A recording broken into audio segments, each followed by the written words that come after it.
One question that often comes up is what's the difference between AngularJS, Angular 2, and Angular 4? And how did we jump from Angular 2 to Angular 4? Well, AngularJS was introduced in 2010 as a JavaScript framework for building client applications. Soon it gained popularity, and Angular team started adding new features to the core. But the framework was not designed with the needs of today's applications in mind. Plus, it was overly complex.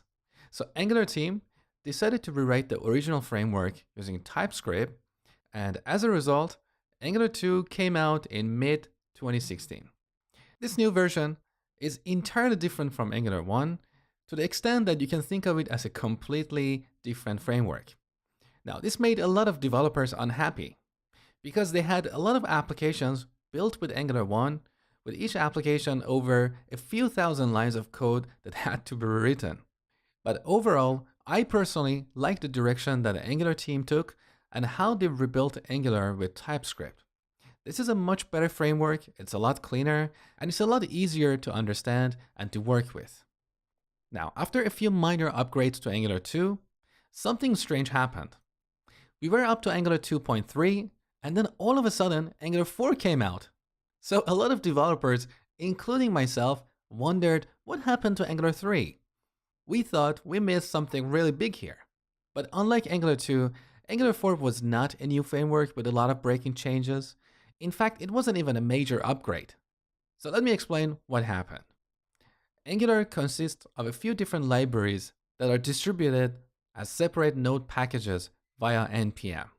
For example, we have the core library that we use in every application. We have Angular compiler.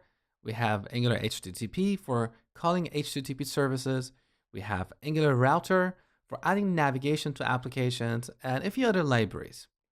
Now, all these libraries were versioned the same except the router library. So in order to align these versions and avoid confusion in the future, Angular team decided to go straight to Angular version 4. So in a sense, Angular 4 is not a major upgrade to Angular 2, and you can think of it as Angular 2.4, as simple as that.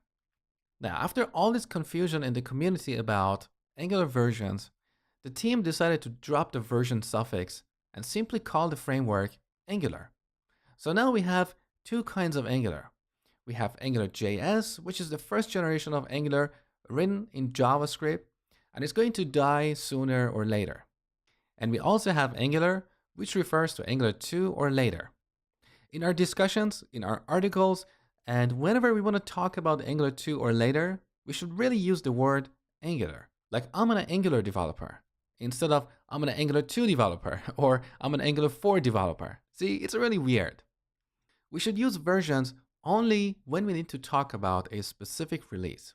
For example, when we want to upgrade Angular 4 to Angular 5, then everybody knows what is the scope of this upgrade and what are the potential breaking changes that can impact an application.